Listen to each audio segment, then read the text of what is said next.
जो मजामा। भाई लोग, सिद्धू मूसेवाला ने एक गाने में टैटू का जिक्र किया था। जो सिद्धू ने कहा था उसके साथ ऐसा ही हुआ। जवानी में जनाजा, 295 गाना और अब टैटू वाली बात। सिद्धू ने अपने गाने में जो कुछ लिखा था, जो उनकी हत्या के बाद सच साबित हुआ। गाने में सिद्धू ने जवानी में जनाजा उठने वाली बात कही थी, वह सच हुई। उन्होंने 295 गाना गाया था। उनकी हत्या 29 मई और 5वें महीने में की गई। साल 2020 में सिद्धू ने बाय बाय गाना गाया था। सिद्धू के इस गाने में एक लाइन थी, मतलब कि मूसेवाला मिटेगा नहीं, उसके नाम के टैटू हाथों में दिखेगी। मूसेवाला की हत्या के बाद ऐसा ही हुआ है। लोगों ने सिद्धू के नाम पर परमानेंट टैटूज बनवाए। वहीं हजारों लोगों ने अपनी कार बाइक पर सिद्धू का नाम लिखवाया, पोस्टर लगवाए। कोई अपनी कलाई तो कोई अपनी छाती पर सिद्धू का टैटू बनवा रहे थे। पंजाब से लेकर देश के कोने कोने में टैटू आर्टिस्ट की दुकानों पर लोगों की भीड़ लगी थी। टैटू बनवाने के लिए कई महीनों तक की बुकिंग हो चुकी थी और आज भी यह सिलसिला जारी है। हाल ही में मूसेवाला के माँ बापू ने भी अपने लाडले का टैटू अपनी कलाई पर बनवाया। मगर इन सब के बीच मूसेवाला की कलाई पे बना यह टैटू एक चर्चा का विषय बन गया था।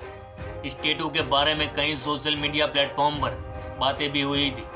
कुछ लोग मानते हैं कि मूसेवाला का यह टैटू अफ्रीकन आदिवासी कल्चर से लिया गया है, तो कुछ लोग कहते हैं कि यह टैटू अमेरिकन गन कल्चर में काफ़ी मशहूर है और मूसेवाला ने वहाँ से यह टैटू लिया।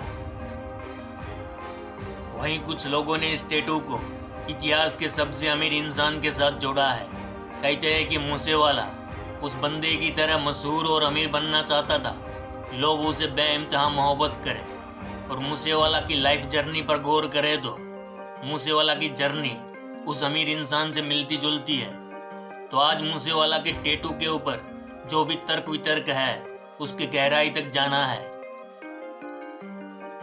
तो शुरू करते हैं उस अमीर शख्स की कहानी से जिसे मूसेवाला के टैटू के साथ जोड़ा गया है। भाई लोग, जब भी इतिहास में सबसे अमीर शख्स की बात होती है तब एक ही नाम लिया जाता है, मानसा मूसा, जो 14वीं शताब्दी में अफ्रीका का राजा हुआ करता था। अफ्रीका के जंगलों में रहने वाले माली साम्राज्य के राजा मानसा मूसा ने करीब 1312 से 1340 तक शासन किया। उस दौर में यूरोप में भुखमरी फैली हुई थी और सिविल वॉर का दौर था, लेकिन कई अफ्रीकी साम्राज्य फल फूल रहे थे। जब मूसा सत्ता में आया तब से उसने बहुत तेजी से अपना साम्राज्य बढ़ाया और इसे 2000 मील तक फैला दिया। आज का मोरिटेनिया, सेनेगल, जाम्बिया, गिनी, बुर्किना फासो, माली, नाइजेरिया और चाड जैसे अफ्रीकी देश मूसा के साम्राज्य का हिस्सा थे। यानी आधे से ज्यादा अफ्रीकी महाद्वीप पर मूसा का राज था। उसके पास 2 लाख सैनिक थे, जिसमें से 40,000 तो सिर्फ निशानेबाज थे। मूसा का नमक और सोने का कारोबार था। उसके दौर में माली अक्खी दुनिया में सोने का सबसे बड़ा हब था। जब उसने 1324 में 4000 मील की मक्का की यात्रा की, इस दौरान उसने बेइंतहा दौलत लुटाई। यात्रा के दौरान उसने बहुत सोना बांटा।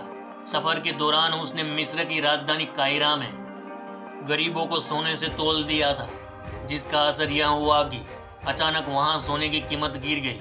देश को इस हालत से उभरने में 1 साल लग गया था।